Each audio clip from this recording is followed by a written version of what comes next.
Two young boys are playing on the sidewalk outside of Sakamoto's shop, poking with a stick at what appears to be a piece of poop as a man cloaked in shadow slowly approaches. Sakamoto is sitting inside the shop sipping cup noodles. A flashback begins, describing how Sakamoto used to be considered the greatest hit man of all time.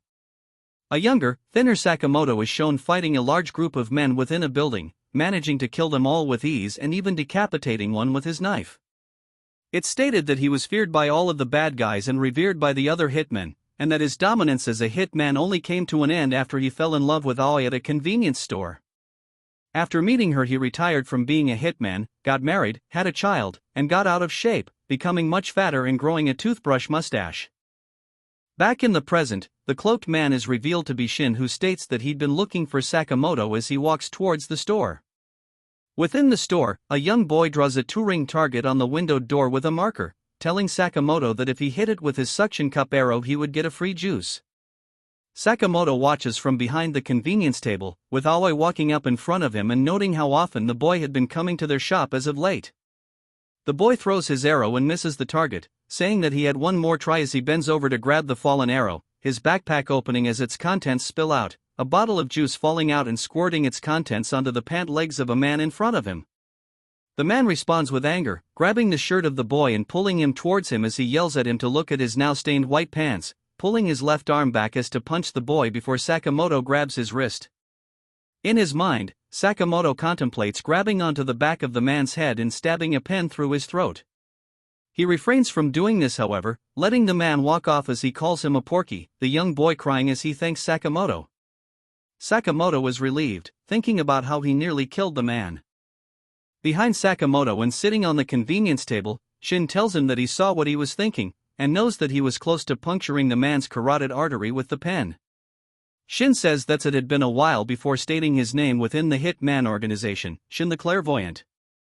Sakamoto hits Shin in the face with a palm strike, knocking him back as Shin holds the side of his face where the strike hit, asking why killing him was the first thing Sakamoto thought of. Sakamoto notes in his head that Shin shouldn't sit on the counter. Sitting at a small table outside the front of Sakamoto's shop, Shin and Sakamoto talk, with Shin telling him that the rumor of Sakamoto retiring and opening up a store was true.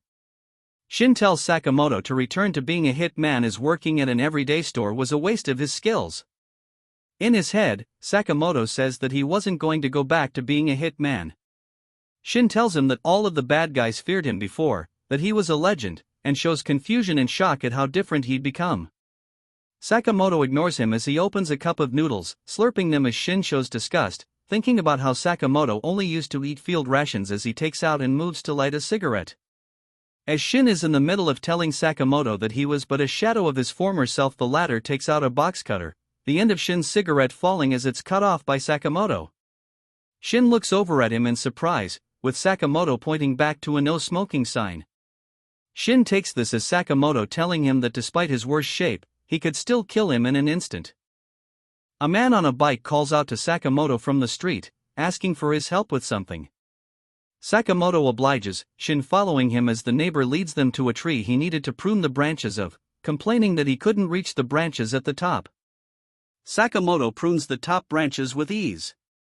A mother is then shown complaining to Sakamoto that her daughter wouldn't eat her vegetables. Sakamoto gets her daughter to eat them with ease.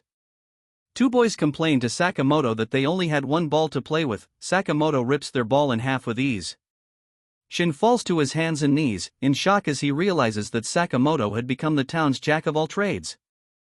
Still attempting to hold on to Sakamoto's old hitman persona, Shin tells himself that Sakamoto was only doing what he was as a way to conceal his true identity, as it allows him to blend in well to the community. Shin then tells Sakamoto that his new self was nothing but a total joke. Shin begins to walk off before the young boy from before throws his suction arrow at him and sticks it onto the back of his head, with Shin grabbing the arrow and going to throw it back as he calls the boy a stupid brat. Back in his car, Shin thinks about how Sakamoto had become much softer in the 5 years since he had last seen him, yet was still as cool as ever. He slams his head into the steering wheel as he yells that he still had an incredible aura even with all the weight he'd gained, and about how he wished he could work together with him again. A boy looks over at Shin's car, watching as it shakes and bounces from Shin's breakdown as the boy's mother tells him not to watch and tries to pull him away. Having calmed down, Shin talks on his phone with the boss of the Hitman organization, with the latter asking if he had killed Sakamoto. Shin responds by asking if he truly had to kill him, since he seemed much more passive now. The boss says that no matter what, anyone who left the organization had to die, with no exceptions. He tells Shin that there were plenty of other hitmen who could be sent to do the same job, and if he kept refusing to kill Sakamoto, then someone would be sent to kill both him and Sakamoto. Shin tells the boss to shut up before hanging up, deciding that since Sakamoto's death was inevitable, he would rather be the one to pull the trigger.